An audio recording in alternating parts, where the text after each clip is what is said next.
ঢাকা ও চট্টগ্রাম সহ দেশের ১৩টি অঞ্চলের ওপর দিয়ে ঘণ্টায় ৪৫ থেকে ৬০ কিলোমিটার বেগে অস্থায়ীভাবে দমকা বা ঝোড়ো হাওয়া বয়ে যেতে পারে।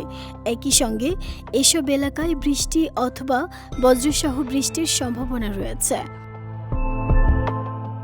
দেশের অভ্যন্তরীণ নদীবন্দরগুলোর জন্য দেয়া এক পূর্বাভাসে বাংলাদেশ আবহাওয়া অধিদপ্তর জানায়, দুপুরের মধ্যে রাজশাহী, পাবনা, ঢাকা, ফরিদপুর, যশোর, কুষ্টিয়া, খুলনা, বরিশাল, পটুয়াখালী, নোয়াখালী, কুমিল্লা, চট্টগ্রাম ও কক্সবাজার অঞ্চলে ঝড় বৃষ্টি হতে পারে।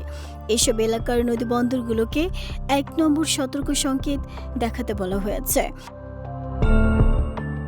এদিকে ঢাকা ও এর আশপাশের এলাকায় বৃষ্টি অথবা বজ্রসহ বৃষ্টি হতে পারে।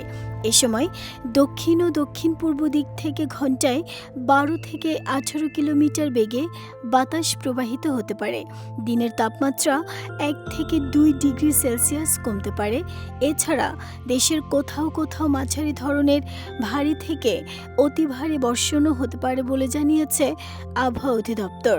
একই সঙ্গে সারা দেশে দিন ও রাতের তাপমাত্রা ১ থেকে ২ ডিগ্রি সেলসিয়াস কমতে পারে। নাহিদা স্মৃতি, দেশ রূপান্তর।